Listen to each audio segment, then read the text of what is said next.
Good morning, everyone. Good morning, Jai Hind, Namaskar. So, I welcome you all to this daily newspaper editorial analysis session.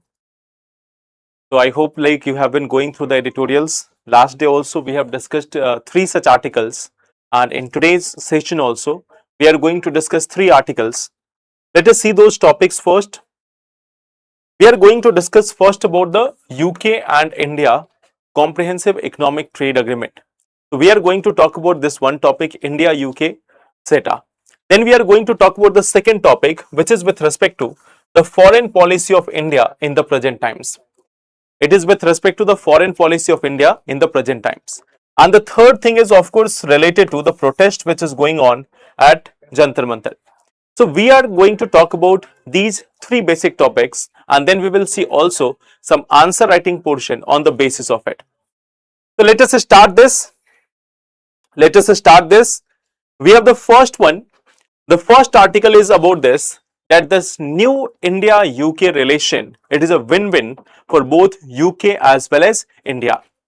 So this article is saying that this new trade relation between India and United Kingdom, it is a win-win for both the countries. So let us try to see this, that how it is a win-win situation for both of them, how it is especially beneficial for India. So let us try to see this. Okay. When we are talking about the India UK CETA, when we are talking about this, we are having India and UK CETA. Now, I think you are aware about this, that we are going to have a tariff reduction. We are going to have a tariff reduction on almost 99% of Indian export. Okay. So, what we see that 99%, we see that 99% of Indian exports, 99% of Indian exports will receive nearly, or will attract, rather than receive, we can write this, will attract, it will attract nearly zero tariff. So that is one of the win-wins, that is one of the winning situation for India, that nearly 99% of our tariff, okay, nearly 99% of our tariff is, export is going to have zero duty access to the UK market. Okay. Then we see that this is going to particularly beneficial.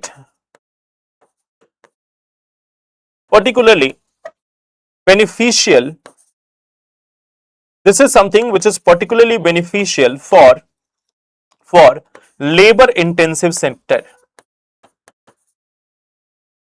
Labor intensive sector. It is particularly beneficial for labor intensive sector, and we will see that this is something which can help in, it can help in employment generation. It is something which can help in employment generation in India. Employment generation in India. So this is something which is going to benefit the labor intensive sector like textile, leather, footwear, etc. Okay. Like here we have example, textile, leather, footwear, etc. So this is going to benefit especially the labor intensive sector, and this is going to create some employment generation potential in India also. Okay. We also see that there is also access for, okay, this trade agreement also provide the high value sectors like the engineering goods and chemicals, they also get assured market access. Assured market access for high value engineering goods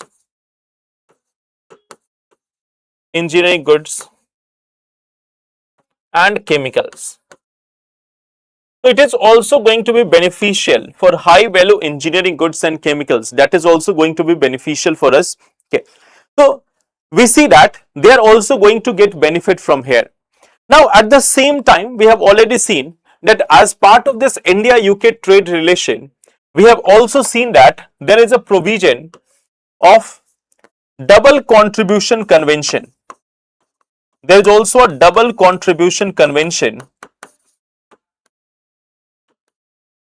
There is a double contribution convention, and this is going to be especially beneficial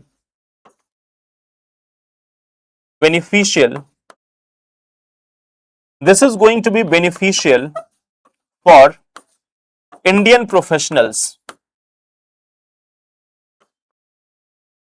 This is going to be beneficial for Indian professionals. Okay. They will be getting relaxation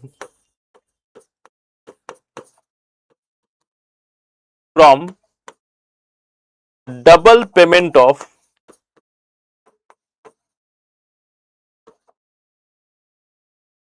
social security.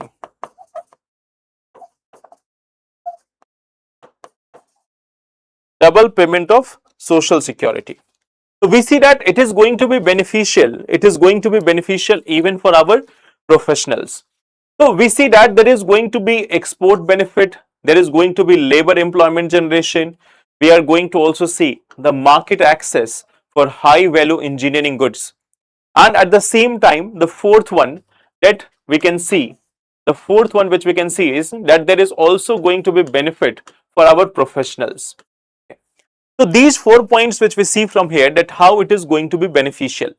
And at the same time, what we also see that when we are talking about this relation, when we are talking about India-UK, CETA, what we also see that there is a balance, there is also a balance, okay, and protection of sensitive sector. There is a balanced access and protection of sensitive sectors. There is a balanced access and protection of sensitive sectors. Like suppose that we see that there is an entry of electric vehicles at a reduced tariff, but with a limited quota and a phased approach. We see that there is going to be the entry of electric vehicles from UK in India. Now this is going to have reduced tariff. This is going to have reduced tariff and limited quota.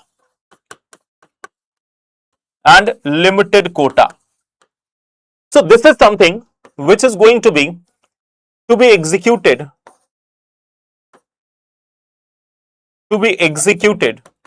in phased manner.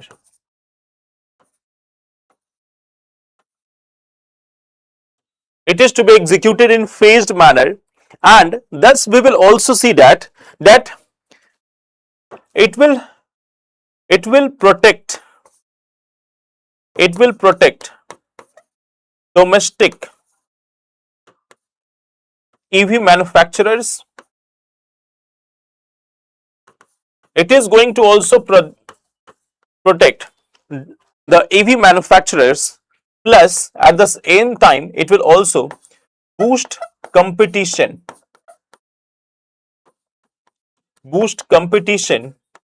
and innovation. So this is also going to boost competition and innovation in our sector of electric vehicles. For a very long period of time, our electric vehicle market has been lagging. We have not been able to compete with the global companies. So now this reduced tariff on electric vehicles from United Kingdom, this is some first thing, it is going to provide a better quality of car to our consumers.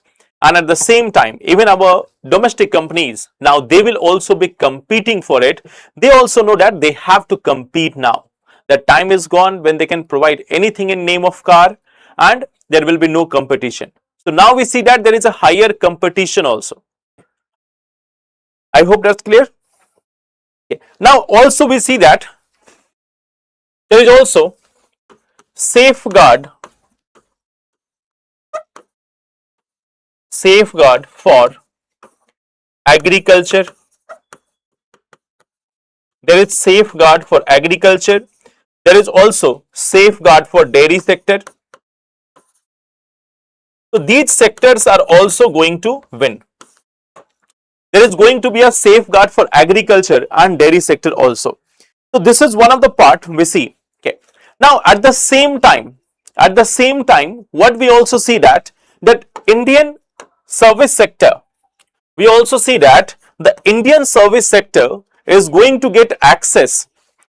The Indian service sector is going to get access to the UK market. Okay. So we see that Indian firms can invest in public bidding in UK. So we see that the third part is that Indian firms can invest in public bidding.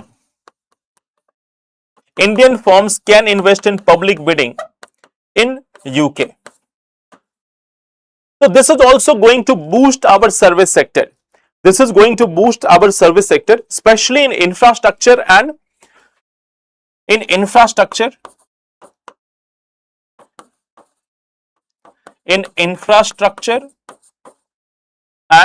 consultation. So this is going to boost our service sector also. Our service sector will also have benefits. Okay. There will be expanded service access for the IT market, financial services, healthcare. Okay. So IT market, there is also the fourth part.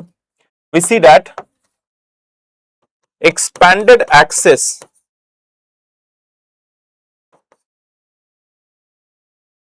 for healthcare, IT. Okay. We see that there is expanded healthcare which is going to be there for IT sector. IT sector, they are also going to get benefit, plus financial, education,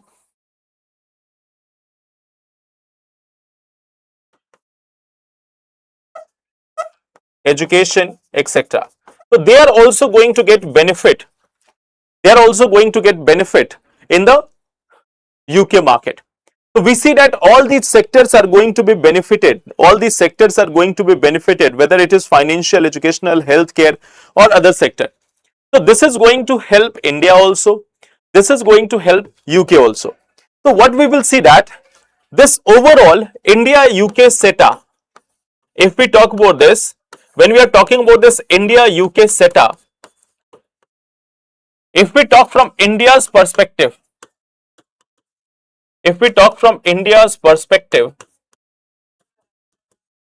this is going to help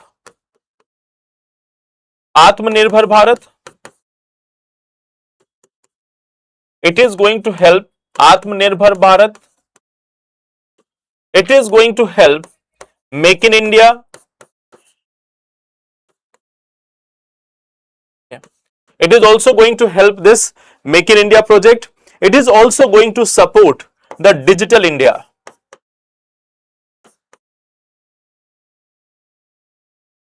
So this is going to help or support the Atmanirbhar Bharat, Make in India and Digital India. From the UK perspective,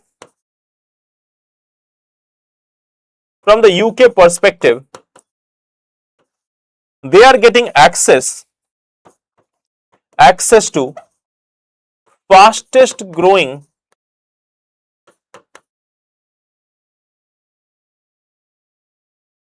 major economy. Fastest growing major economy.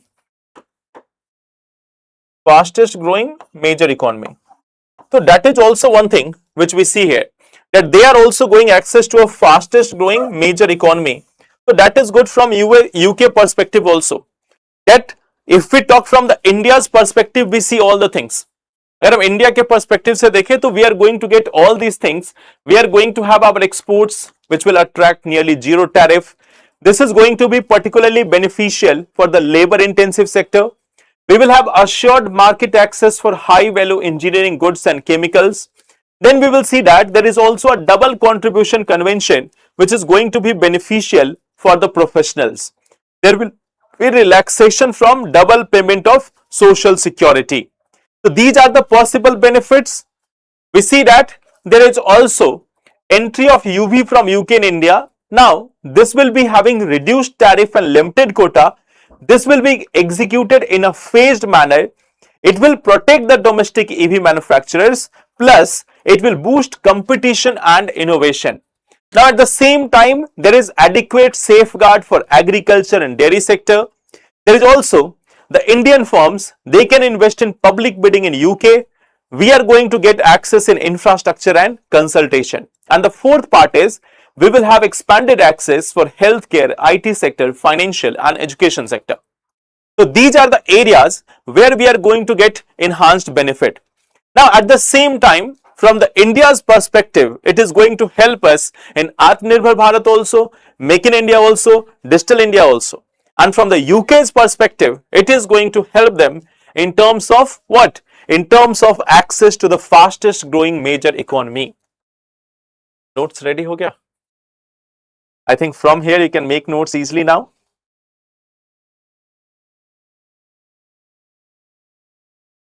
This is one of the major concern of many students, that how we will prepare the notes. I think now you can get the notes on this topic in a very simplified language.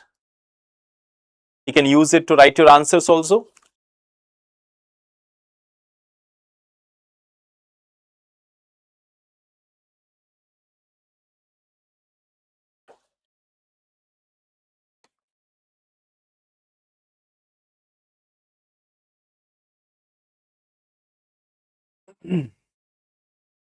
Okay, that's good. So this is one of the part. See, even if we are talking about 3 topics per day from the mains perspective, it means in on a weekly basis we are having 15 topics. Now some of the topics are repeating, some of the topics are getting repeated. So what we see that you will get extra material every day. You will get some extra material every day, and then what you have to do, you have to consolidate it. That is what I have said always, that by the end of this year, you are going to have a very much comprehensive, usable mains notes. So from current affairs perspective, you will not have to worry about it. So I think that was one of the question, that when will a batch come or not. So if you follow this on regular basis, I assure you, you will have a much more better notes than what we have done ever. Every year, we will try to improve. So this year, it will be much more better than last year. So whatever is given in PDF, did you write also? So in PDF, everything is given. I summarize it in the way that you can write it in the exam. I summarize it in the manner so that you can use it in the exam. In the PDF also you will find that the things are there which are as per the editorial. So I summarize it as per your need, which you can use in the exam directly. We will come to that one topic. Yeah. Sir, can comprehensive trade agreement limit a country's policy autonomy? Dekho, what is the strategic autonomy? Strategic autonomy is we are choosing something which is for our own interest, and everything cannot be just in our interest. We have to compromise something for getting something. Like suppose it is a barter system. It is a barter system. Barter system means you give something, you take something. So where we think that it is necessary for us, we give certain things and then we take certain things. So the trade is not going to be unilateral. The trade cannot be unilateral. And when we are doing a trade agreement, that too on our own terms, if we are doing a trade agreement on our own terms, then it is not a harm to or a limit to the autonomy. If we are being forced, to sign a trade deal, then it is a challenging part. So if we examine the trade deal with respect to UK, it is not a challenge to our autonomy. It is not a challenge to our autonomy. But suppose if any country is forcing us that yes, you have to sign the free trade agreement, then it will be a challenging aspect. I hope that is clear. We will have that one article with respect to the protest part. Okay. Now coming to the second topic. From 1991, 3 foreign policy relations for managing disruption of certainties. Okay. So now we see, let's see a comparison. We are having this one thing, a comparison of 1991 and 2026. In 1991, what we saw, in the case of 1991, we have seen that there was one thing, the balance of payment crisis for India. There was this balance of payment crisis for India. There was this balance of payment crisis for India. Okay. We see that there was a collapse of the Soviet Union. There was also a collapse of Soviet Union, which was a trusted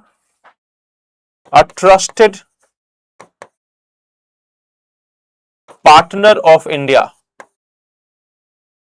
A trusted partner of India. We see that there was a collapse of Soviet Union, a trusted partner of India. 1991 was perhaps one of the most troubling times in the history of the India after 1947. Okay. So after 1947, when the Indian Republic was there, 1991 was one of the major crises we see. Okay. Now in the present times, what we see that in 2026, we are facing a similar crisis situation. We are having the West Asian crisis. We are having West Asian crisis. We are having the West Asian crisis, which is having a challenge. This is posing a challenge. This is posing a challenge to energy security.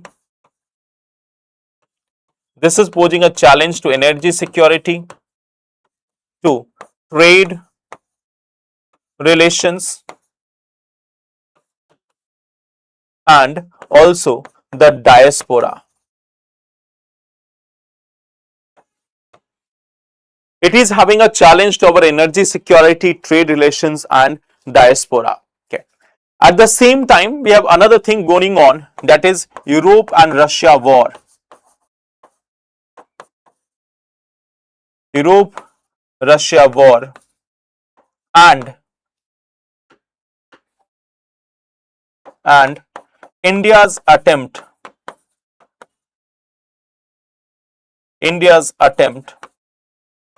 at maintaining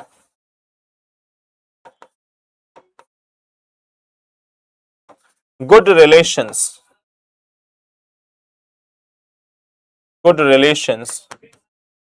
with both. So what we see that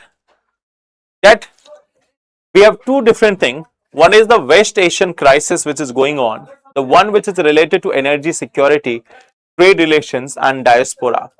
And on the other side, we have the Europe-Russia war and India's attempt at maintaining good relations with both of them. So this is one of the challenging situation which we are seeing. There is also many things which are there. We have the rising oil prices. We are having the rising oil prices and everything. Yeah. that what we see now, that however, we have a different situation right now. However, the Indian economy is not the same. Indian economy is not the same. The Indian economy is not the same. We see that now we are having a much more stronger economy. We are having a much more stronger economy. We are having a much more stronger economy. We are having a much more stronger economy. We also see that we have a greater diplomatic influence. We are also having a greater diplomatic influence.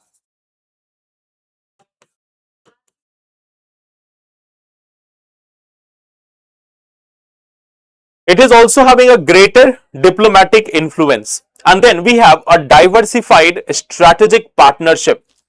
We are having diversified we are having multiple diversified strategic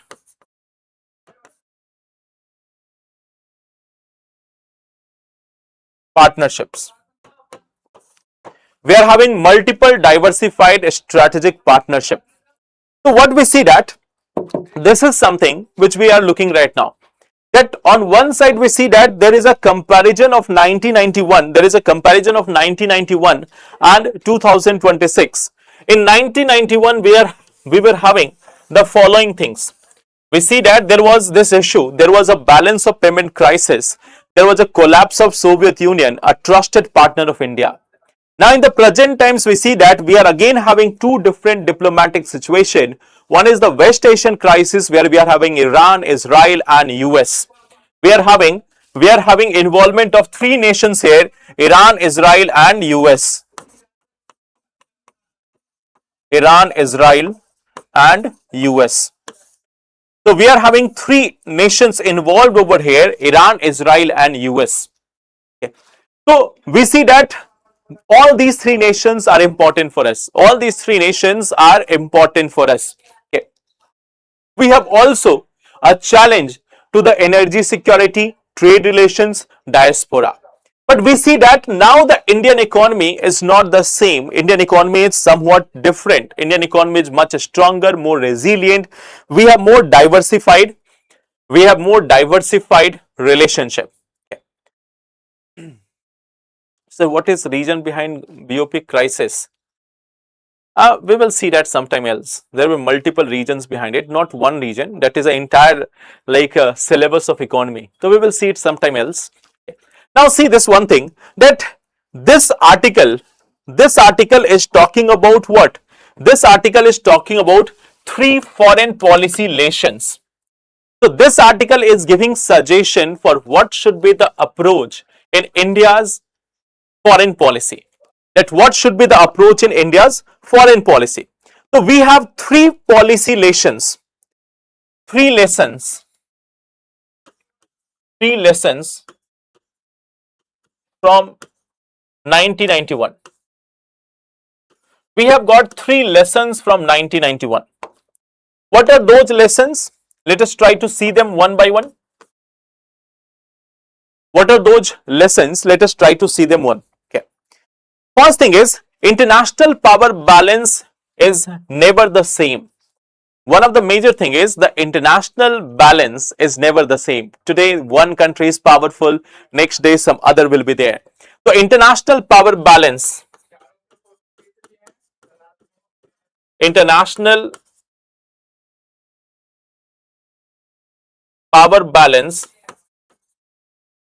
is never the same.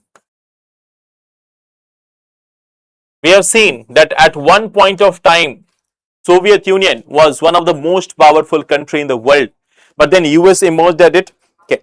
That global power structures, they change. Okay. So we should not be just looking at that some country which is very much powerful, some country which should be very much powerful. We need not just stick only to that part always. Okay. So what we see that we need to avoid this assumption. We need to avoid this assumption, or we need to uh, make sure that we are not sticking to just one country. So geopolitical alignment may change over the time. So we need to keep in mind, India must keep in mind, India must keep one thing in mind.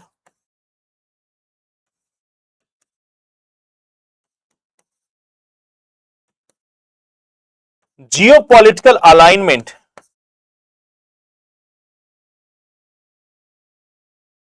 geopolitical alignment is never constant. Geopolitical alignment is never constant. It may change over period of time. This is something which can change over period of time. Today the countries may be favoring US, or many of the countries may still be in the favor of US, many of the nations may still be supporting US, but the time may come when US may not be the most powerful one. Or the same can go for China also, the same can go for Russia also.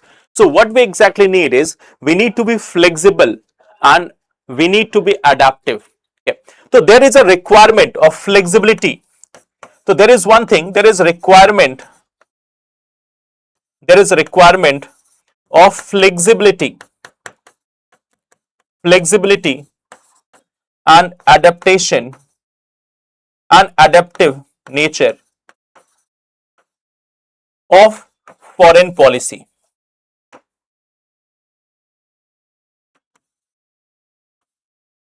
So we need to adapt. We need to adapt. So number one lesson is that we need to adapt. We need to adapt according to the changing situation. That is the first lesson which we can take from this 1991 crisis. The second lesson is, we need to avoid the ideological rigidity. Okay. We need to avoid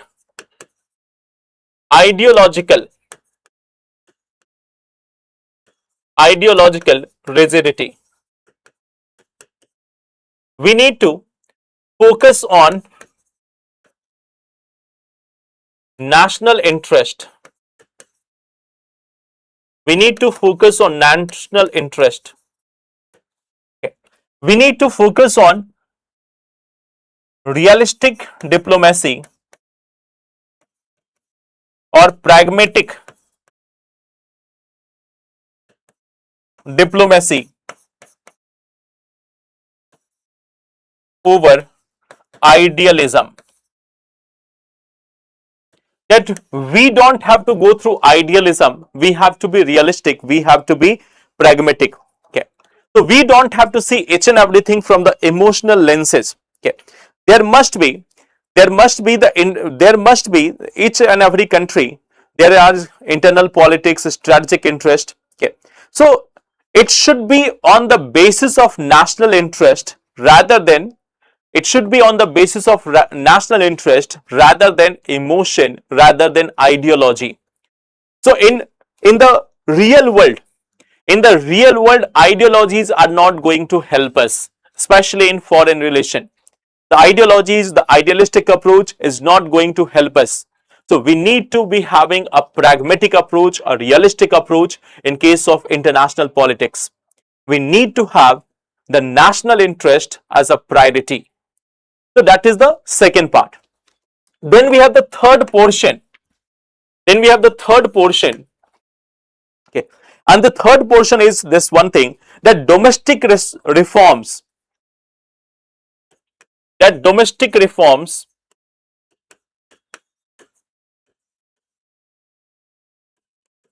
serves as the foundation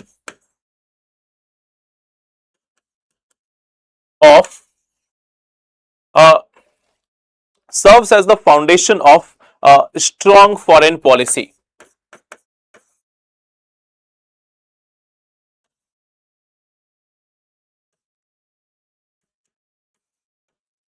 So once, if we are not having the edge, if we are not having economic reform, if we are not having technological innovation, if we are not having reforms at the home, we will not be relevant in the world. So there must be economic reforms, there must be technological innovation, there must be industrial competitiveness. So we need to have, there is a need of economic reforms. There is a need of economic reforms. There is a need of industrial. There is a need of industrial competitiveness. There is a need of international competitiveness. There is also, what we also see, that there is a need of institutional capacity. There is a need of institutional capacity. There is a need of technological innovation.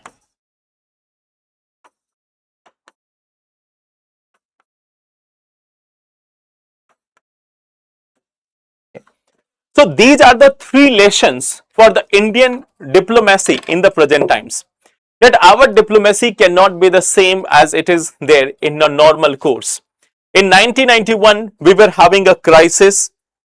We have seen how it has gone. If not very much beneficial, it has been somewhat useful. We have been able to gain from the 1991 reforms. There has been LPG reforms, there has been diplomatic reforms. We have emerged as a very much powerful country of the world. If not the most powerful, we are at least among the three most powerful countries of the world. Okay. In terms of military also, in terms of economy also. The numbers are just a game. If it is at 6 right now, in the next 3-4 years, you know that it will be number 3. So the reality is that India is going to be the third largest economy. So the 1991 reforms have played well for us. But now we are having a similar crisis phase. We are having a similar crisis phase, and it all depends on how we are pursuing our diplomatic policy, how we are pursuing our foreign policy. So there are three lessons. There are three lessons from 1991 which we need to adopt. I hope clear.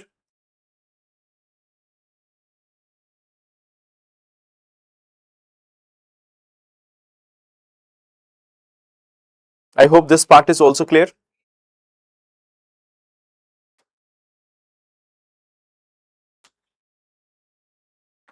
So देखो, we have seen two editorials. Now in both these editorials, you will find that you will have a very important portion. One is with respect to foreign policy. There is a very good chance that you will get questions with respect to the foreign policy of India, that what we should be pursuing. So now we have a 3 different lessons. That idealistic should not be there. We have to go for realism. Then the balance of power can ever change. That is one thing which we have to realize. We have to be flexible. We have to be adaptive. The third thing is domestic reforms comes before the foreign policy reforms. If we are having a domestic reforms, if we are having our domestic capability, then only the other countries of the world will understand us. So these are the 3 topics, these are the 3 lessons which we have to keep in mind with respect to our foreign policy. Okay. Sir, India can achieve high economic growth without creating sufficient quality jobs. Dekho, that is a different matter. Try to understand this. That is a different matter altogether. When we will talk about Indian economy, we will see that in detail. Wait for it. In some days, we will have topics on Indian economy also. So there we will see that. Today, since our topic is with respect to foreign, and if we go into other topics, then what we will see?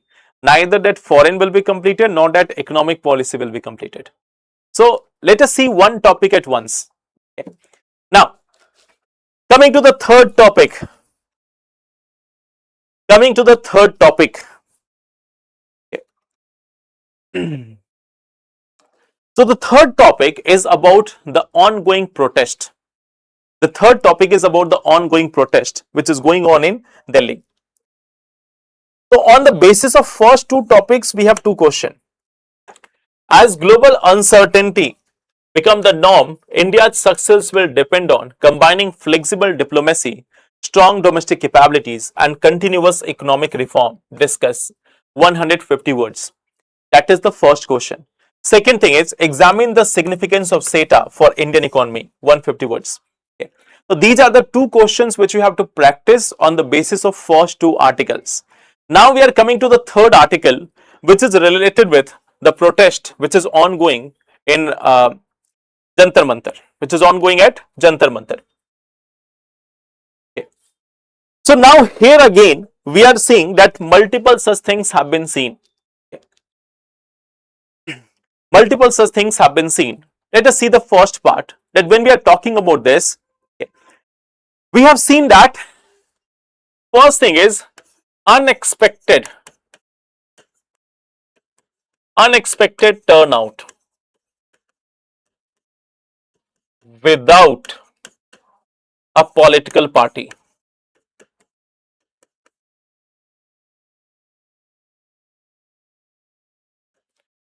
Normally we see that when there is a political rally, people are called, and many a times we see that there are videos where people are being paid. Many a times in political rallies, we see that there are videos claiming that people have been paid in order to come to the rallies. But we have seen that in this CJP protest, in this protest for NEET exam, in this protest for NEET paper leak or NEET akhbar leak, whatever you call it.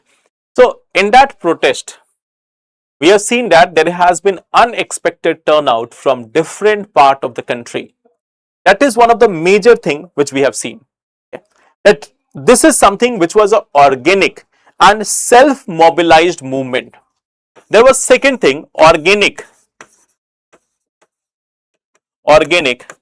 and self-mobilized.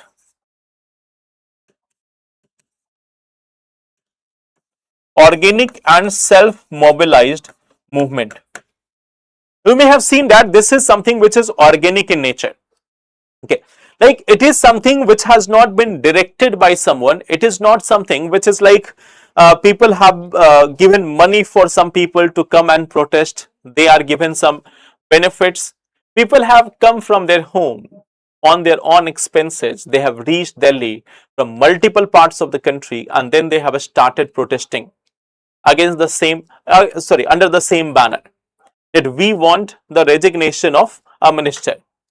We want reforms in the education system. So we see that there is an organic and self-mobilized movement. What we see that there has also been a very diversity, high diversity among the protesters. So this is not one group. This is not one group. Okay, what we see that at this Jantar Mantar, we are not seeing that there is one group of people who are protesting against it. There is a diversity. Last day we have seen Mahatma Gandhi, and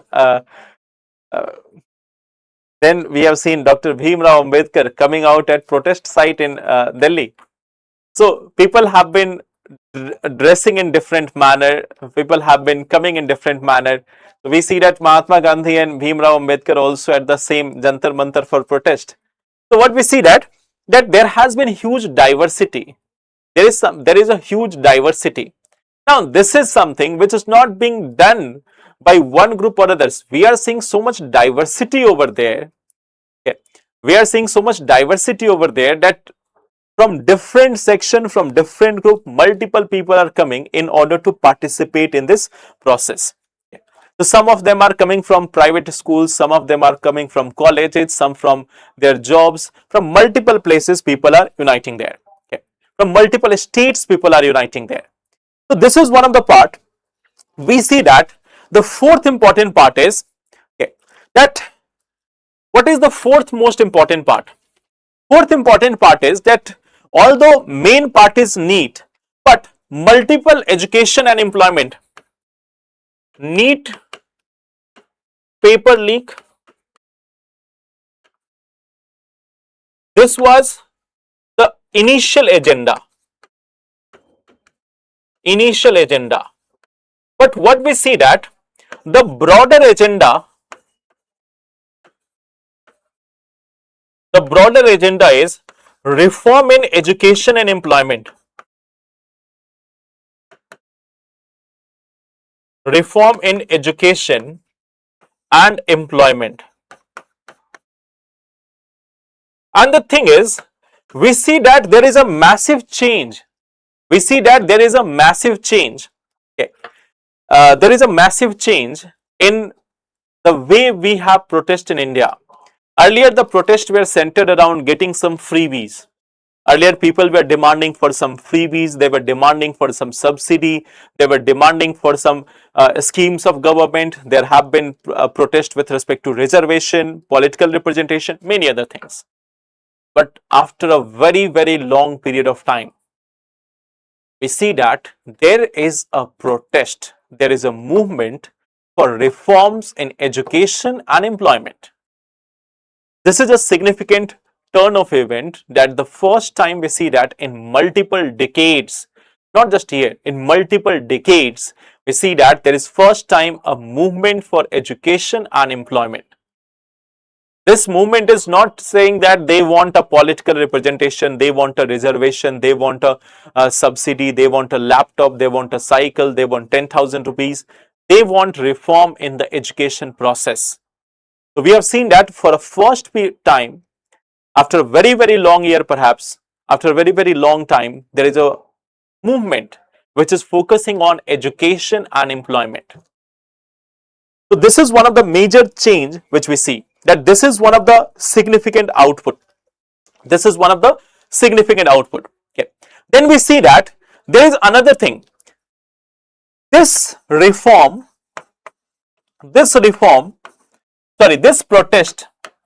what we see that the protest, this is not about hero worship. This is not about hero worship. Not even about a political party.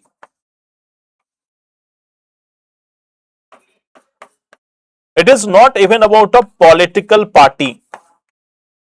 What we see that it is about the agenda, it is still about the core agenda.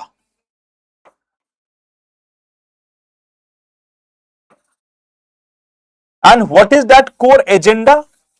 We see that that core agenda is still the same.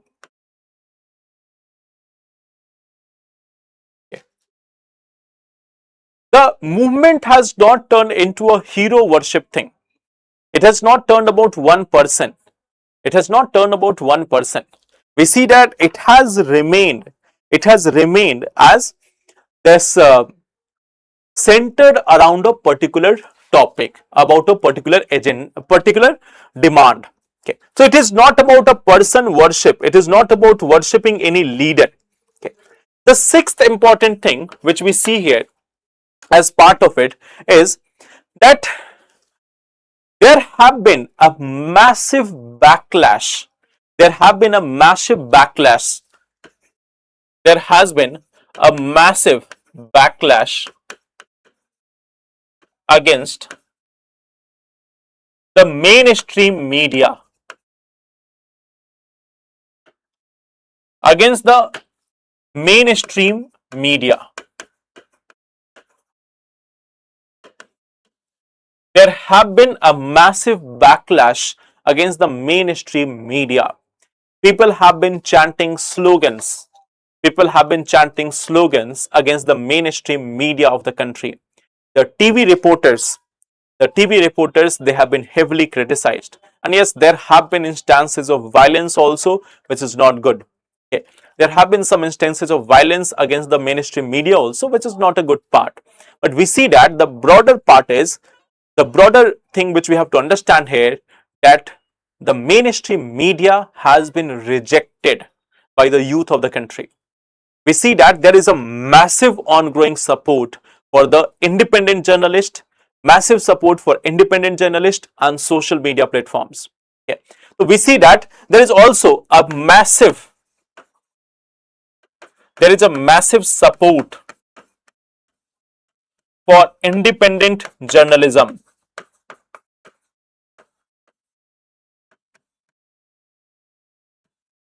See, we have been listening to this for a very long period of time, that if the mainstream media continues to do this, if the mainstream media continues to shift away from the main agendas of the country, there will be a time when they will become simply irrelevant in the country. They are going to become irrelevant in the country in the next few years also. Okay. When you will see that the majority of the people watching the television will be the youth. After a certain period of time, the majority of people who are going to watch the television are going to be the youth of today, the millennials. And during that time also, the mainstream media is going to become irrelevant. Okay. So mainstream media has lost its credibility in the country. It has completely lost its credibility in the country. So that is also one thing which we have seen here. Then we have seen that there is this one thing that we see that we see that like now the people are not having that spell of fear. Okay. So what we see again, that the people are no longer fearful of authorities. People are no longer fearful of authorities. Even if they are being charged, even if they are being beaten by police, they are still coming back. So they are still committed. They are still committed to their cause. They are not losing their spirit. They are still coming back to the same protest site where they have been beaten brutally by the police. So while even they have been beaten brutally by the police, still they have been manhandled, they have been abused, they have been beaten, thrashed, and treated in the most inhumane manner by the police. Still they are coming back to the same protest site. So that spell of fear is gone. So what we see that spell of fear of authorities is gone. That spell of fear is gone. Like, this was one of the major thing during the national movement also, that initially people were having this idea that British Empire is so much powerful that you cannot raise voice against it. So there was a time when Mahatma Gandhi was there. He tried to break that. He would try to break that perception of the people that the British government will not listen. Now, for a very long period of time in India, there were many people who were still suffering from the same colonial mindset. They were suffering from the same colonial mindset that government will not be listening. You cannot raise voice against the government. But that spell of fear is gone. People are coming back to the protest site even if they are being thrashed by the police, even if they are beaten by the police. So that shows that the things have been changing on ground. But there is one major thing which government will have to understand. There is a discontent in the society. There is a discontent in the society, and it is against the inefficiencies in governance. So what we see that people are demanding accountability now. So people are demanding the accountability now. That is one of the things which we see here, that the people are demanding accountability now. So that is one of the changing scenario which we see in our country. Of course, see, the thing is like when we are talking about any of the protest, you will see that some of the protests are being organized by political parties. So they have a full organized system. They talk according to it. They have all their speeches according to this. They have everything according to that narrative. But if you look at the movement which is going on right now, there is a organic movement. This is something which is an organic movement. And when there is an organic movement, there is no one single person who is the leader. Okay. There is no one single person who is acting as a leader. And even if some are saying that yes, we are leading the protest, they are being given respect, but they are not being worshipped as a hero. They are not being worshipped as a hero. Rather, we see that the main focus of the crowd is on the agenda. So that is one of the challenge. When a movement becomes organic, it is no longer having a same strategy or same approach. If there is an organized movement by a party, by a group, that can work in a proper manner. But this protest which is going on, it is a completely organic protest. It is a completely organic protest. So multiple people, multiple parts, multiple diversity, multiple voices. So this is one part where we see that this has become a avenue for multiple people to like support their idea also, or to raise voice against their idea also. So of course, when there is an organic movement, things like this will happen. But yes, still for a majority of the people, the demand remains the same. Still for a majority of people, the demand remains the same, that we want reforms in the education process. And it is up to the government also. Government can easily like end this rally, end this protest. They have to just talk to the people. They have to just talk to the people front to front, not through Man Ki Baat or not through other mediums when no one is asking question. They have to talk to the people. The day the government starts talking to the people, the day they start talking to them, the protest will automatically fade off. So the more it is getting stretched, the more it is the fault of the government. So if we see that there is entry of the political groups, it is just because the government is getting late. The government is getting late. If the government reaches there on time, it will not become a political event. It will simply remain a students' movement. But the government have to be more responsive. Okay. So now we have this one thing. Okay. Now we have a last day question also. If electoral mandates can be traded for political power, the real casualty is democracy itself. Comment. How many of you have written this answer?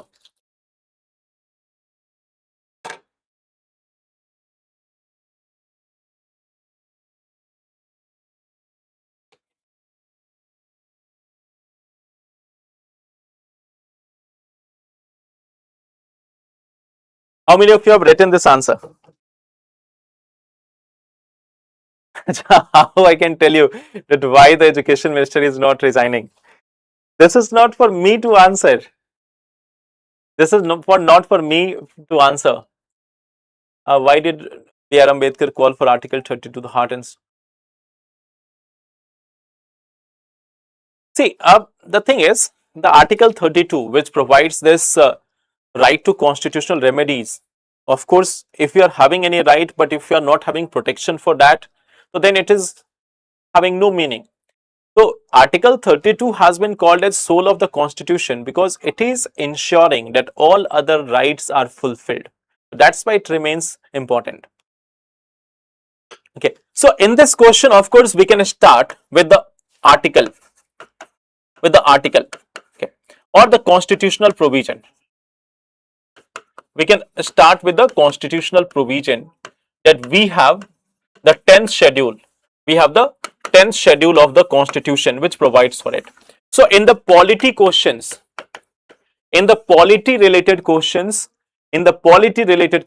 try to start with the constitutional article. That will be somewhat better. Okay. So you can just start with the provisions of the Constitution. Okay.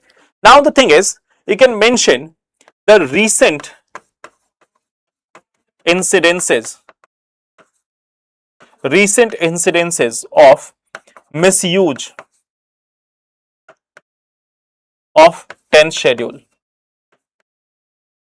You can mention a few examples, just a few examples. You can mention the recent incidences of misuse of the 10th schedule without mentioning the name without mentioning the name of the person involved, you can mention that some of the Rajya Sabha MPs from a political party joined another political party which in a form of mass defection. Some of the Rajya Sabha members, some of the Rajya Sabha MPs of a political party joined another political party.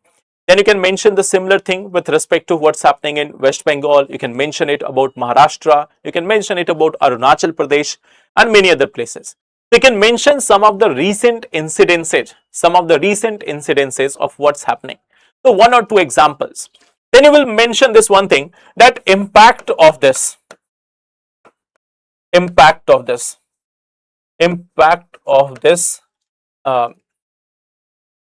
trading of electoral mandate, or impact of this defection. In simple, impact of defection. Then last day we have discussed it in detail, that what are the different impacts of the defection. You can mention it. So that will be the second part, that you can mention what are the impacts of it. Then since it is just for 150 words, you have mentioned the introduction, you have mentioned the recent incidences, you have mentioned the impact of this defection. Then you will write that what should be the way forward. What should be the way forward? That will be the fourth part. So first part, second part, third part, fourth part, and then you will write the conclusion. Then you can write the conclusion. Okay. In conclusion, save that part of the political virtue, that in general, in the way forward, you can mention about the amendments to the anti-defection. You can mention that what changes are needed in the anti-defection law. That is something which you can mention in the way forward. Then at the same time, that political virtue which I have given you as a topic in the last session, you can save that for the conclusion part. Okay. Of course you can use it. Okay. That politics envelop us like coils of a snake. There is no way out but to wrestle with it. And you can mention that like you have the 7 sins of Mahatma Gandhi also. You can try to mention that also if you want, or you can simply write about the virtues or the ethics in public life. That the anti-defection law, with the suggested way forward, we can still, or you can write like this, that by suitable amendments to the anti-defection law, we can curtail the incidences of mass defection and trading of electoral mandate. But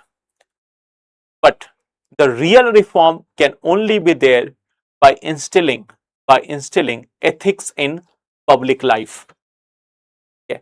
So you don't have to just explain it, but just mention it.